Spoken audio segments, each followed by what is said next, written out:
Hi అండి. అందరూ ఎలా ఉన్నారు? బాగున్నారా? నేనైతే చాలా బాగున్నాను. అత్తయ్య, మామయ్య అయితే ఇంటికొచ్చారు. దానికోసం అని చెప్పి నేను టిఫిన్ ఏమేం చేశానో చూడండి. ఇక్కడైతే ఇడ్లీ వేస్తున్నాను. ఈ పక్కనైతే కరివేపాకు పొడి దోస వేశాను. శనగపిండి చట్నీ, ఇంకా కొబ్బరి చట్నీ అయితే చేశాను. అవి టిఫిన్ చేసేలోపు మా హస్బెండ్ అయితే ఇక్కడ టీ పెడుతున్నారు. ఈయన బాగా పెడతారు కదా, అందుకని ఆయనే పెడుతున్నారు టీ వాళ్ళ అమ్మకి, నాన్నకిని. టిఫిన్ చేసేలోపు మా హస్బెండ్ అయితే మార్కెట్కి వెళ్ళొచ్చేటప్పుడు బొబ్బాస్కాయలు అయితే తీసుకొచ్చారు. మార్కెట్లో అయితే ఇవి తక్కువ రేటు పడతాయి. ఇవన్నీ 200 పడిందంట. ఇంక ఇవన్నీ క్లీన్ చేసేసాను. ఈ లోపు అయితే అత్తయ్య, మామయ్య ఫ్రెష్ అయిపోయారు. ఫ్రెష్ అయిన తర్వాత మా పెద్ద అక్కల ఇంటికి అయితే వెళ్తున్నారు. మా తోటికోళ్ళు ముగ్గురు కూడా హైదరాబాద్లోనే ఉన్నాము. ఇప్పుడైతే పెద్ద అక్కల ఇంటికి వెళ్తున్నారు. వాళ్ళైతే రెడీ అయ్యి వెళ్ళిన తర్వాత నేను ఇంకా హెయిర్ వాష్ చేశాం కదా, దానికి కొంచెం ఆయిల్ పెట్టుకుంటే బాగుంటుందని రోజ్మెరీ లీవ్స్ ఇంకా మెంతులు వేసి ఆయిల్ రెడీ చేసుకుంటాను. నేను ఆ ఆయిల్ అయితే పెడుతున్నాను.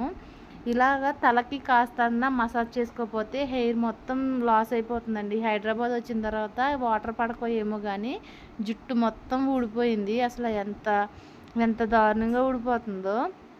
ఇక్కడికి వచ్చిన తర్వాత నేను షాంపూ, ఆయిల్ కూడా మార్చేసాను. ఒక 5 మంత్స్ చూసాను, ఎక్కువగా విపరీతంగా ఊడిపోతుందని చెప్పి ఇంకా నేను షాంపూ, ఎయిర్ ఆయిల్ కూడా నేను యూస్ చేసి కూడా మానేశాను. అయినా కానీ కంట్రోల్ అవ్వలేదు.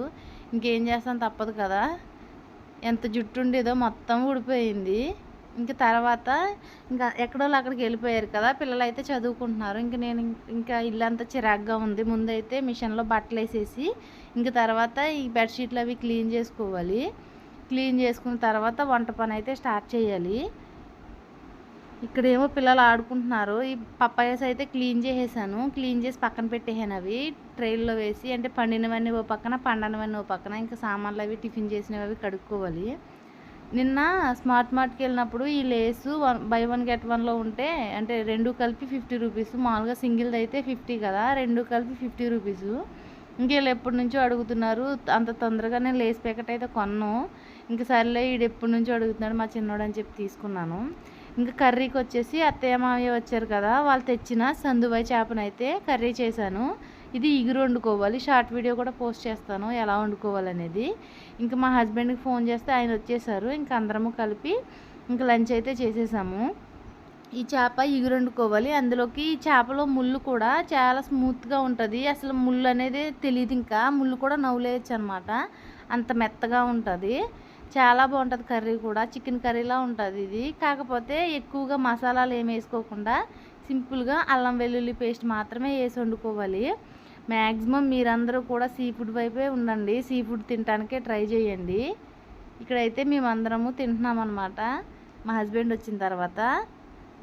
చూడండి, మా పిల్లలు కూడా చికెన్ ఉన్నప్పుడు కూడా ఇంత హ్యాపీగా ఉండరు. ప్రతి వీడియోలో ఇలా పనిగట్టుకుని ఎందుకు చెప్తున్నానంటే, మీరు కూడా మీ పిల్లలకి ఇలా చేపలు, రొయ్యలు, పీతలు ఇలాంటివే పెట్టండి, చికెన్ పెట్టకండి. నెక్స్ట్ వచ్చేసి అత్తయ్య, మామయ్య వచ్చేటప్పుడు ఏమేమి తీసుకొచ్చారో చూపిస్తాను చూడండి. అంటే చాలా ఐటమ్స్ అయితే తీసుకొచ్చారు. ముగ్గురు ఇక్కడే ఉంటాం కదా, ఒక్కొక్కరికి ఇన్ని ఎలా మోసుకొచ్చారో కానీ వాళ్ళు.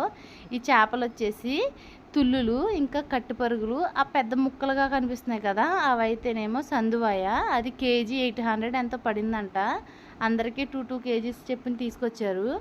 ఈ చేపే వండాను ఇప్పుడు నేను. మామూలుగా అయితే ముక్కలు కట్ చేసి తీసుకొచ్చారు కాబట్టి ముందు అదే వండేసాను. ఇవైతే చింతకాయ వేసి పులుసు పెడతాను.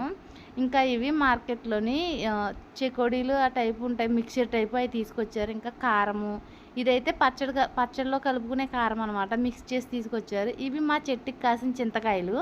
మాకు చెట్లు అయితే చాలా ఉంటాయి, వాటికి కాసిన చింతకాయలు అనమాట ఇవి. ఇదైతే ఆవకాయ పచ్చడి. ఇది నాకు ఇష్టమైన గోంగూర పచ్చడి. ఇది ఉంటే నేను కర్రీ కూడా అవసరం లేదు నాకు. ఇవైతే జంతికలు వండుకున్నట్టుకొచ్చారు. ఇది మా చెట్టు కరివేపాకే. ఇదైతే నా ఫేవరెట్ అసలు, రెకోడీలు. నేను చాలా ఇష్టంగా తింటాను. మామీ పాప 4-5 షాపులు తిరిగి ఇవి తీసుకొచ్చారంట. ఇంకా నేను బఠానీలు, ఈ శనగలు కూడా తింటానని చెప్పి బఠానీలు, శనగలు కూడా తీసుకొచ్చారు. మామూలుగా అయితే ఎప్పుడు కూడా నాకు పుట్టింటి నుంచి కూడా ఇన్ని ఐటమ్స్ ఎవరో తీసుకురాలేదు. ఓకేనా? Bye friends. నా వీడియో నచ్చితే సబ్స్క్రైబ్ చేసుకోండి. Bye bye.